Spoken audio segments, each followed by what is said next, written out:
শিক্ষার শেষ নেই।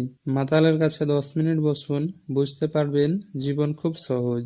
স্ত্রীর পাশে 1 মিনিট বসুন, বুঝতে পারবেন জীবন বড় কঠিন।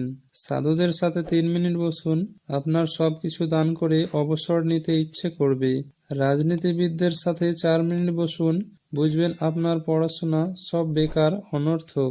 একজন জীবন বীমা এজেন্টের সাথে 5 থেকে 10 মিনিট বসুন, বুঝবেন বেঁচে থাকার চেয়ে মরে যাওয়া অনেক ভালো।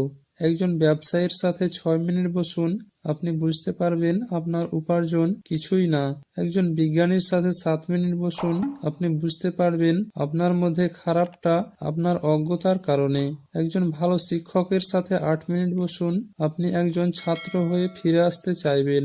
একজন কৃষক বা শ্রমিকের সাথে 9 মিনিট বসুন, আপনি বুঝতে পারবেন আপনি কঠোর পরিশ্রম করেন না। একজন সৈনিকের সাথে 10 মিনিট বসুন, আপনি বুঝতে পারবেন আপনার কাজ এবং ত্যাগ অত্যন্ত ঘৃণ্য। কবরস্থানে 10 থেকে 11 মিনিটের জন্য যান, মনে হবে জীবনের সবকিছু তুচ্ছ, মায়া হাল ছেড়ে দেই। একজন ইতিবাচক মনোভাব সম্পন্ন ভালো উদার মনের প্রকৃত বন্ধুর সাথে 10 মিনিট বসুন, মনে হবে আপনার জীবন স্বর্গের চেয়েও সুন্দর। বন্ধুরা, ভিডিওটি যদি ভালো লাগে তো অবশ্যই একটি লাইক করবেন, আর আমাদের চ্যানেলে নতুন হয়ে থাকলে এই ছোট্ট চ্যানেলটিকে সাবস্ক্রাইব করে আমাদের সঙ্গে থাকবেন এই ধরনের ভিডিওর নোটিফিকেশন সবার আগে পেতে। ধন্যবাদ।